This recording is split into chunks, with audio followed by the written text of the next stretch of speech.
guys, Shelly Bounty here with SEBFishing. Just a quick tip for you guys to share with you today. I'm in the garage doing a little bit of spring cleaning and a little bit of rod rigging for some trips next week. And I was just rooting through my spinnerbait box here, full of humdinger spinnerbaits. And I wanted to share with you a little tip that I found to be very successful, proving to be successful for this time of fishing, this time of year fishing. You know, here in Florida, we typically experience the pre-spawning periods a little bit sooner than you guys up north, of course. So with that being said, this tip is kind of use to you guys up north, getting ready for the spawn and in pre-spawning periods soon, rather than us down here in Florida who have pretty much going through that now or have already gone through it. Now I know for some of you, things are warming up. For others, things are still pretty cold. So just take this advice for whenever the fish are in their pre-spawning pattern. Basically, one of my favorite little tips, one of my favorite things to do to catch us pre-spawning bass is using just a humdinger spinnerbait. See, what happens, of course, is bass before the spawn feed up. They start feeding on shad, baitfish, and basically really anything.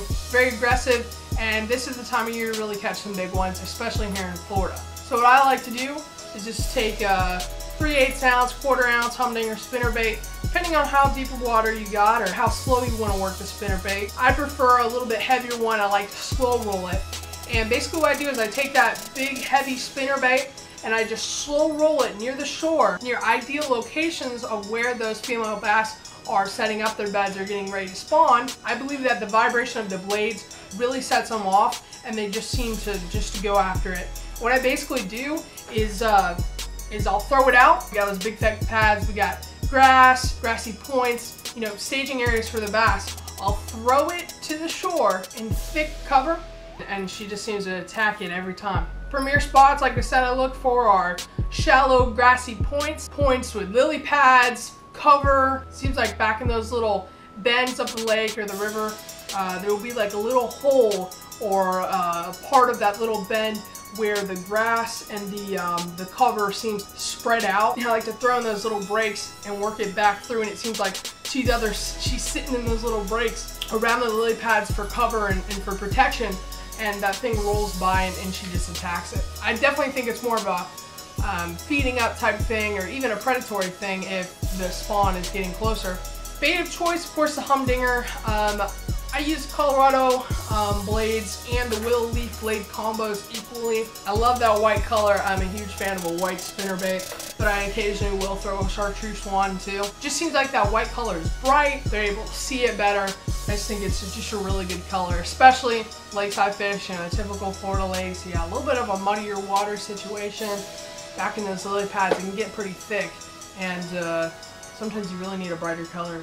Again, you can play around with your weight, but like I said, I like a bigger one, slow roll it through those pads and points and staging areas for bass. But of course, if you are on lakes that don't have so much heavy cover, more rock, not too much for those square bills to get hanged up on, that's when I would use that square bill. But I would definitely say that during this time of year, pre-spawn and getting into the spawn, I always have a humdinger spinnerbait, a couple humdinger spinnerbaits tied up. Of course, like I said, back in that heavy cover, I'm using the Mojo bass rod. This is a 7'6" medium heavy power fast action rod. Great flipping rod and model for flipping, but also great for throwing a larger spinnerbait and throwing in a heavy cover and yanking out big fish. Got a loose speed spool on there as well, 7.1-to-1 gear ratio. Another staple for me, starting to get these loose on almost every one of my bait casters. And as far as the trailer goes, 4.8 swinging hammers by PTL are my choice, as well as the 4-inch grubs. I've got the gold digger color here, I've got the kitchen sink color, black and blue color, green pumpkin blue swirl color, got the Casper shad color in there as well. Tail action kind of adds a little bit of bulkiness, beefiness, and as well as the grub, and also slow things down a little bit. Like I said, I'm a huge fan of that major vibration, slow rolling it past those pre-spawning fish, and fish are getting ready to bed. I think the more vibration, the slower it rolls by. I think it's really key.